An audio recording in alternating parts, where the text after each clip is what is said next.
வணக்கம். திசைகளின் 10 மணி செய்திகள். புடி 95 பயன்பாட்டில் 10 மில்லியனுக்கும் அதிகமான மக்கள். லிட்டருக்கு $1.99 வீதம் சலுகை விலையில் விற்பனை செய்யப்படும் புடி 95 பெட்ரோல் திட்டத்தை இதுவரை 10 மில்லியனுக்கும் அதிகமான மக்கள் பயன்படுத்தியுள்ளனர் என்று நிதி அமைச்சு அறிவித்துள்ளது.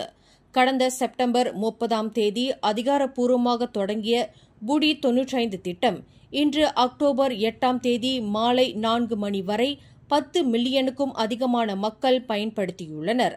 சலுகை விலையில் இத்தகைய பெட்ரோல் பெறுவதற்கு மலேசியாவில் 16 மில்லியன் மக்கள் தகுதி பெற்றுள்ளனர். ஆனால் இதுவரை 10 மில்லியன் மக்கள் மட்டுமே இந்த திட்டத்தை பயன்படுத்தியுள்ளனர் என்று நிதி அமைச்சு ஓர் அறிக்கையில் தெரிவித்துள்ளது. HIV மற்றும் எய்ட்ஸ் நோயினால் தாம் அவதியுற்று வரக்கூடும் என்று செய்தி வெளியிட்டுள்ளதாக கூறப்படும் இந்தியாவை தளமாக கொண்ட ஆன்லைன் செய்தி நிறுவனம் ஒன்றுக்கு எதிராக சர்ச்சைக்குரிய சமய போதகர் ஜக்கீர் நாய்க் 10 மில்லியன் ரிங்கெட் இழப்பீடு கோரி வழக்கறிஞர் நோட்டீஸ் ஒன்றை அனுப்பியுள்ளார். தாம் எய்ட்ஸினால் பாதிக்கப்பட்டதைப் போன்று ஒரு தோற்றத்தை ஏற்படுத்தியது மூலம் அந்த செய்தித்தளம் தம்முடைய நற்பெயருக்கு களங்கத்தை ஏற்படுத்தியுள்ளதாக ஜக்கீர் நாய்க் குறிப்பிட்டுள்ளார். கடந்த செப்டம்பர் 13ஆம் தேதி அந்த ஆன்லைன் செய்தி நிறுவனம் யூடியூப் வலைத்தளத்தில் பதிவேற்றம் செய்த காணொலியில் தம்முடைய ஒழுங்கீன நடவடிக்கையினால் தமக்கு இந்த பாலியல் தொற்றுநோய் ஏற்பட்டிருப்பதைப் போல் தவறாக சித்தரித்துள்ளது என்று தம்முடைய வழக்கறிஞர் நோட்டீஸில் ஜக்கீர் நாய்க் தெரிவித்துள்ளார். மலேசியாவில் மக்களிடையே வறிய நிலை கிட்டத்தட்ட முடிவுக்கு வரும் தருவாயில் உள்ளது என்று இரண்டாவது நிதி அமைச்சர் டத்தோஸ்ரீ அமீர் அம்சா அசிசான் தெரிவித்துள்ளார். மலேசியாவில் வறிய நிலை தற்போது 0.09 விழுக்காட்டில் இருப்பதாக அவர் சுட்டிக்காட்டினார். மக்களின் வருமானத்தை உயர்த்துதல், நகர்ப்புற சமூகவியல் பொருளாதாரத்தை பலப்படுத்துதல், மக்களுக்கான நல்வாழ்வை மேம்படுத்துதல் உட்பட அரசாங்கம் மேற்கொண்டு வரும் பல்வேறு முன்முயற்சிக்கான தொடர் நடவடிக்கைகள் ஆக்ககரமான பலனை தந்துள்ளது என்பதற்கு இந்த புள்ளி விவரம் சான்றாகும் என்று அமீர் அம்சா குறிப்பிட்டார். பேரா மாநில அளவில் நடைபெற்ற மெர்டேகா கொண்டாட்டத்தின்போது பிரதான மேடையில் பேரா சுல்தான் நஸ்ரின் ஷாவை தாக்க முயற்சித்ததாக குற்றஞ்சாட்டப்பட்டுள்ள மாது ஒருவரின் ஒப்புதல் வாக்குமூலத்தை ஈப்போ மஜிஸ்ட்ரேட் நீதிமன்றம் நிராகரித்தது. தனக்கு எதிரான குற்றத்தை ஒப்புக்கொள்வதாக அந்த மாது ஏற்கனவே நீதிமன்றத்தில் அளித்த வாக்குமூலத்தை தள்ளுபடி செய்வதாக மஜிஸ்ட்ரேட் ஹரித் மஸ்லான் தனது முடிவை அறிவித்தார். சம்பவம் நிகழும் போது அந்த மாது தெளிவான சிந்தனையில் இல்லை என்று கிந்தா தஞ்சோங் ரம்புத்தான் பஹாகியா மனநல மருத்துவமனை தனது அறிக்கையில் குறிப்பிட்டுள்ளதாக துணை பப்ளிக் பிராசிக்யூட்டர் நஸ்ருல் ஹடி அப்துல்கானி நீதிமன்றத்தில் தெரிவித்ததைத் தொடர்ந்து அந்த மாதுவின் பூர்வாங்க வாக்குமூலத்தை நிராகரிப்பதாக மஜிஸ்ட்ரேட் தெரிவித்தார். எனினும் அந்த மாதுவிற்கு தொடர்ந்து சிகிச்சை அளிக்கப்பட்டு வருவதாகவும் அவர் தற்போது சீரான நிலையில் இருப்பதாகவும் அவர் தனது தற்காப்பு வாதத்தை முன்வைக்கும் அளவிற்கு அவரிடம் விசாரணை நடத்த முடியும் என்று நஸ்ருல் நீதிமன்றத்தில் தெரிவித்தார். கடந்த 40 ஆண்டுகளாக 4 மில்லியனுக்கும் அதிகமான வாகனங்களை உற்பத்தி செய்த பின்னர் புரோட்டோன் நிறுவனம் ஷாலாமில் உள்ள அதன் வாகன அசெம்பிளி செயல்பாட்டை அதிகாரப்பூர்வமாக நிறுத்தியுள்ளது.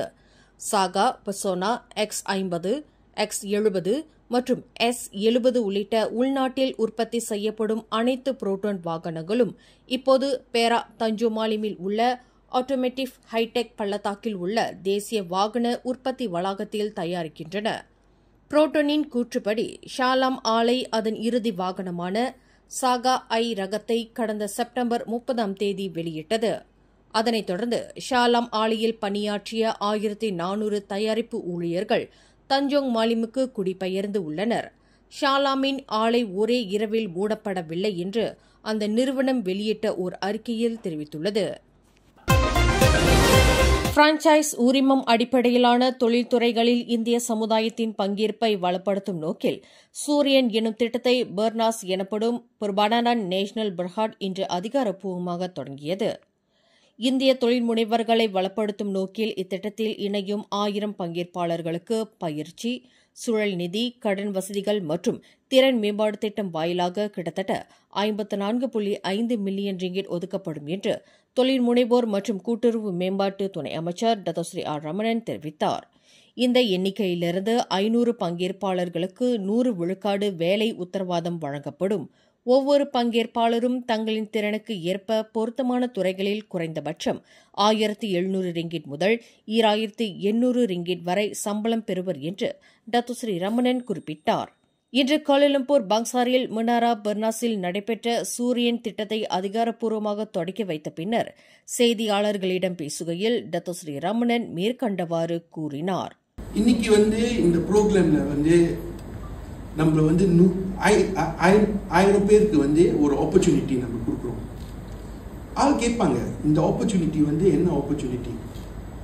ஏன் இந்த 1000 பேர் நீங்க சும்மா ஒரு ட்ரைனிங்க்கு கூப்பிடுறீங்க? இந்த ட்ரைனிங் செஞ்சுட்டு அவங்களுக்கு எங்க போக போறாங்க? அவங்களோட நிலைமை என்ன?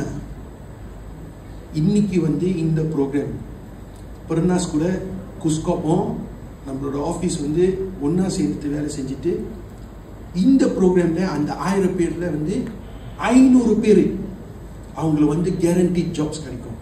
இந்த கேரண்டீட் ஜாப்ஸ் நம்மள சும்மா எடுத்து நீங்க பரவாயில்ல இந்த காபி கடையில நீங்க போயிட்டு வேலை செய்யுங்க, அந்த ரெஸ்டாரண்ட்ல நீங்க வேலை செய்யுங்க இல்ல. உங்களோட உண்மையான ஸ்கில் என்ன, அந்த ஸ்கில் பார்த்துட்டு அவங்கள பர்னாஸ் எந்த இடம் சரியா இருக்கும், எந்த இடம் இவங்களை வேலை செஞ்சுட்டு அவங்கள அவங்களோட பிசினஸ் ஏற்றலாம், அவங்களோட சொந்த கெப்பாசிட்டி அவங்கள ஏற்றலாம். பர்னாஸ் அவங்களோட ஈகோ சிஸ்டம்ல அவங்கள சூஸ் பண்ணிட்டு அவங்கள போடுவாங்க. Starting salary 1700 up to 2800. இப்போ நம்ம பார்த்தோன்னா நம்மளோட சில யூத்ஸ் நம்மள பார்த்தோன்னா அவங்களுக்கு வேலை கிடைக்கிறது ரொம்ப கஷ்டமா இருக்குது. ஸோ இந்த ப்ரோக்ராம்ல அதையும் நம்மள கேட்டு பண்ணிட்டு நம்மள இந்த ஆப்பர்ச்சுனிட்டி நம்ம கொடுக்குறோம்.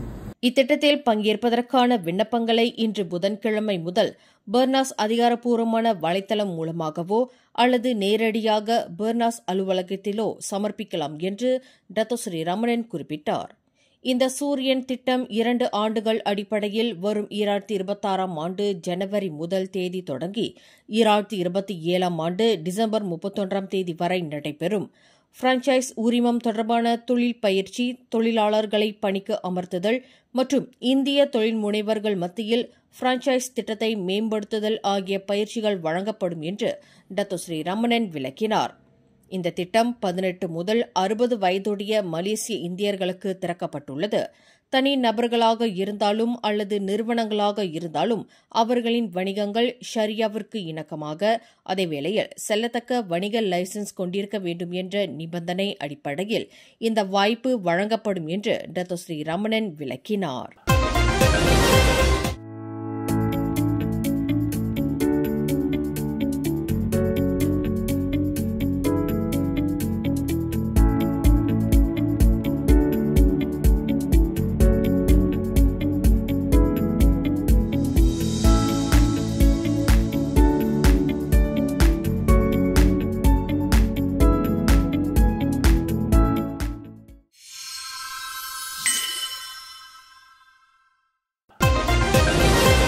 எரிபொருள் வாராந்திர விலை நிர்ணயிப்பில் பெட்ரோல் ரான் 97 லிட்டருக்கு 3 காசு விலை குறைந்துள்ளது. லிட்டருக்கு 3 ரிங்கெட் 21 காசுக்கு விற்கப்பட்ட ரான் 97 பெட்ரோல் 3 ரிங்கெட் 18 காசுக்கு விலை குறைக்கப்பட்டுள்ளதாக நிதி அமைச்சு இன்று வெளியிட்டுள்ள ஒரு அறிக்கையில் தெரிவித்துள்ளது. பெட்ரோல் ரான் 95 மற்றும் தீபகற்ப மலேசியாவில் டீசல் விலையில் எந்த மாற்றமும் இல்லை.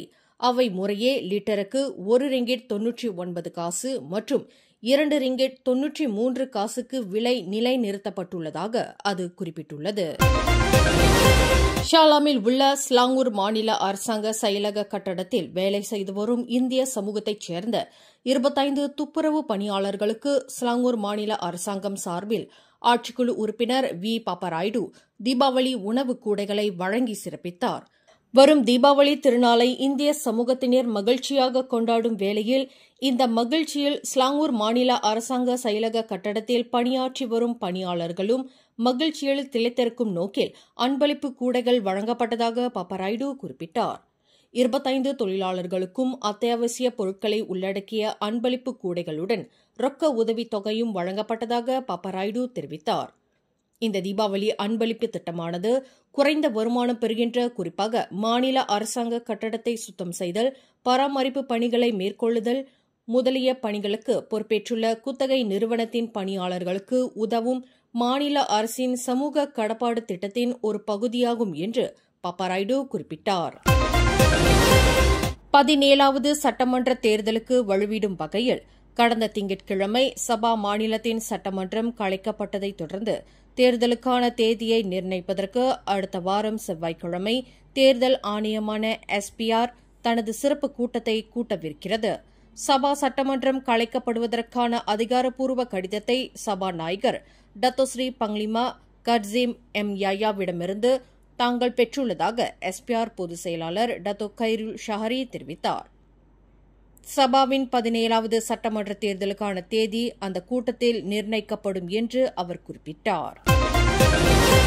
மனிதவள அமைச்சின் மலேசிய இந்தியர் திறன் மேம்பாடு முன்முயற்சியான மிசியின் ஏற்பாட்டில் அடுத்த தலைமுறை IT நிபுணர்களை மேம்படுத்தும் மிசி காம்படிஷன் நெட்வொர்க் பயிற்சி சான்றிதழ் திட்டம் வெற்றிகரமாக நிறைவு பெற்றது. சைபர் ஜெயாவில் 10 நாட்களுக்கு நடைபெற்ற மிசி காம்படிஷன் நெட்வொர்க் பயிற்சி சான்றிதழ் திட்டத்தில் UTM, UTEM, UKM, MMU, UNITEN மற்றும் யூனிமெப் உள்ளிட்ட முன்னணி மலேசிய பல்கலைக்கழகங்களைச் சேர்ந்த 25 பேர் பங்கேற்றனர். பங்கேற்பாளர்கள் 25 பேரும் தங்களுக்கான பயிற்சியை வெற்றிகரமாக முடித்து நிறைவு விழாவில் அதற்கான சான்றிதழையும் பெற்றனர். இந்த பயிற்சியானது தகவல் தொழில்நுட்பம் மற்றும் நெட்வொர்க்கிங் துறையில் மாணவர்களை மேம்படுத்துவதை நோக்கமாக கொண்டதாகும். இது தொழில்துறையில் தரமான தொழில்நுட்ப பயிற்சி மற்றும் மென்திறன் மேம்பாடு ஆகியவற்றின் கலவையின் மூலம் உலகில் வேலைவாய்ப்பு சந்தையில் அதிகமான வேலைவாய்ப்புகளை ஏற்படுத்தி தர வல்லதாகும். காம்படிஷன் நெட்வொர்க் தொழில்நுட்ப பயிற்சி 5 நாட்களும், மென்திறன் மேம்பாடு பயிற்சி 3 நாட்களும், தேர்வு அமர்வுகள் 2 நாட்களும் என 10 நாட்களுக்கு இந்த பயிற்சி நடைபெற்றது. இந்த நிகழ்ச்சியின் நிறைவு விழாவில் மனிதவள அமைச்சர் YB ஸ்டீவன் சிம்மின் சிறப்பு பணிக்கான அதிகாரி டிகம் லூட்ஸ் கலந்து கொண்டு சிறப்பித்தார். தொழில்நுட்பத் துறையில் சிறந்து விளங்கவிருக்கும் பங்கேற்பாளர்களை பாராட்டும் அதேவேளையில் அவர்களுக்கு ஊக்கமூட்டும் வகையில் உற்சாகம் நிறைந்த உரையை நிகழ்த்தினார். இது வெறும் பயிற்சி மட்டுமல்ல, பங்கேற்பாளர்களுக்கு லுமினியஸ் சிஸ்டம் சென்டரியான் பிரஹாட் நிறுவனம் வேலை வாய்ப்புகளை ஏற்படுத்தி தரும் தளமாகவும் அமைந்தது. 34 மாணவர்களையும் 6 ஆசிரியர்களையும் ஏற்றிக்கொண்டு சென்ற சுற்றுலா பேருந்து ஒன்று லோரியின் பின்புறம் மோதி விபத்துக்குள்ளானது. இவ்விபத்து இன்று காலை 9 மணியளவில் கிளாந்தான் கொத்தபாரு குவாமோசாங் சாலையின் 63வது கிலோமீட்டரில் நிகழ்ந்தது. இதில் மாணவர்களும் ஆசிரியர்களும் அதிர்ஷ்டவசமாக எவ்வித காயமின்றி உயிர் தப்பினர் என்று கொலக்கராய் மாவட்ட போலீஸ் தலைவர் மஸ்லான் மமட் தெரிவித்தார்.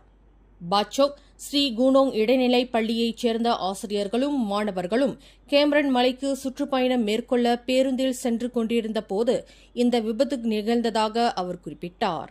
மேலும் செய்திகளை தெரிந்து கொள்ள கீழே இருக்கும் பெல் பட்டனை அழுத்துங்கள். உங்கள் மகிழ்ச்சியை வெளிப்படுத்த லைக் மற்றும் ஷேர் செய்யுங்கள். தொடர்ந்து திசைகளோடு இணைந்திருக்க சப்ஸ்கிரைப் செய்யுங்கள்.